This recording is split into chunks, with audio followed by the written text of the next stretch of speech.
So welcome to Black Hat video series. So in this video we'll discuss about the malwares. So what are the malwares? Malwares are the malicious programs which affect our computer, which harm our computer. Simple. Maybe you have heard a lot of times people saying that my computer is not running well, it's running slow, and my computer got a virus, and that's it. That's what they say. They do not know that virus is just one of the malwares listed in our section, but they always complain that my computer is running slow, it means it got a virus. No, it's not always the case. There are a lot of types of malwares as it's displayed on our screen, and our computer can be infected from any of them. Now we'll discuss like what are their functions, how they are different from each other. All these are types of malware. So malware is just a category, and these are the different types of malwares. So first one is the virus, and virus stands for vital information resource under siege. If I write it down,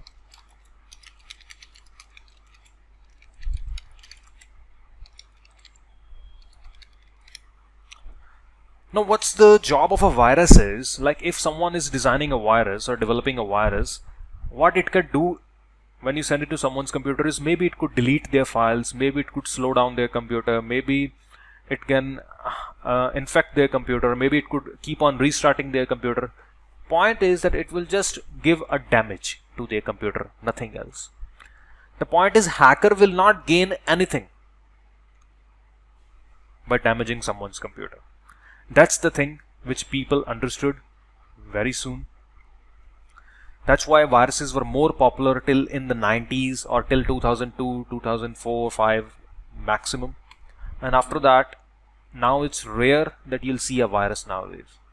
Why so? Because nobody is able to gain something by destroying someone's computer. So that's why the Trojan comes into the picture. Now what is a Trojan is, there are a lot of names. First of all, you can maybe see Trojan horse, a rat, a backdoor. So whenever you scan your computer from antivirus and it catch something, just go into the details and check that what type of malware it caught, not always the virus. So there will be high possibility that your antivirus would be saying that a Trojan horse is caught. That's what is more common nowadays. Now what's the role of a Trojan is? What Trojan do, like if I have created a Trojan and I've sent it to someone else, and if the person double clicks on the file, what will happen is I'll gain the full computer control of the person. So whatever he will do, maybe he's doing something, he's watching something on his screen, I'll be able to see what he's doing on his screen. I'll be able to download his files, delete his files, start the processes, close the processes. I can capture his microphone, whatever he's speaking on Skype with someone. I can also record his keystrokes, that whatever he typed from his keyboard, I'll be able to see that on my computer. Maybe he's going to Gmail, typing his password. Maybe he's going to a bank website, type his internet banking login details. Maybe he's going to some shopping website where he's typing his credit card number. So whatever he type, you'll get it. Simple. So that's all you can do very easily through a Trojan horse. That's why these are the most common and the most preferable program by the hackers. Now the second most preferable is the ransomwares.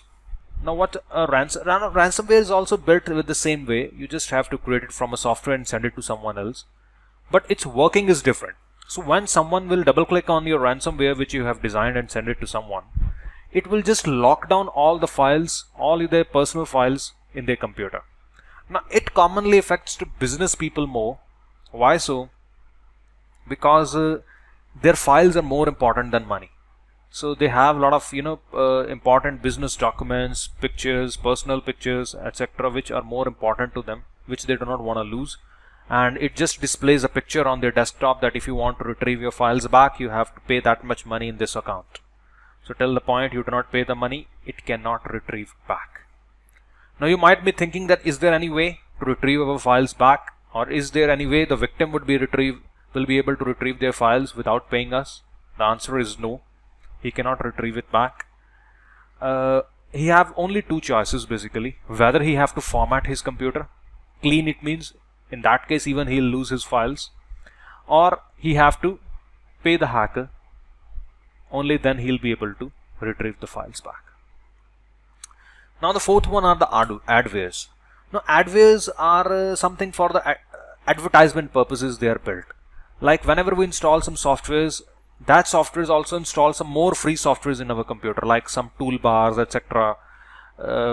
So which keep on displaying us the advertisements, keep on giving us the pop-ups and forceful advertisements which we cannot even stop, we cannot even uninstall. We put a lot of pop-up blockers in our Chrome, etc., but still that doesn't work like that way because our computer gets infected from adware, which is designed for a forceful advertisements to pick up the sales.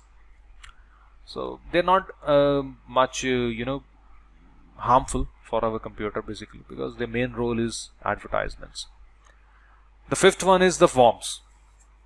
Worms are primarily built for congestion. The main job is congestion in the network. Now it doesn't affect one computer. If worm infected one computer, it will not just remain on one computer. All other computers, like if there is a company in which one computer got infected from a worm and it's a network of 300 computers in that building, it will slow down the network of all the 300 computers. The internet would go very slow on all the 300 because it will just create the congestion in the network. That's the role of the worm is. But if you notice, viruses, adwares, worms, they are not primarily for the money making. For the money perspective, according to me, only Trojans and the ransomwares are the primarily key. And that's what we will be doing after this video. So we'll be practicing how we can create the Trojans, how we can go for antivirus evasion so that antivirus would not be able to catch it, how we design the ransomwares, as well as all your questions would also be cleared in the specific videos of the Trojans and the ransomwares when we go into the more details. And now one thing more I would say, how an antivirus catch all these malwares in the form of signatures. When you update your antivirus, it just downloads some signatures which are the hex values of the hash values of the malwares basically, through which it's able to catch it. And now one thing more, if you notice that still you call the products as an antivirus. Even the antivirus companies call it antivirus, but they catch every type of malware. Their actual name should be anti-malware, not antivirus, because it doesn't only catch the virus, it catch every malware. But why they still call it antivirus is because of the layman people. If they call their product as anti-malware, nobody will buy it. If they'll call it antivirus, everyone will buy it, because that's what I was said, that people are only aware with the viruses, so they and the antiviruses. That's it. That's the only two terms they know.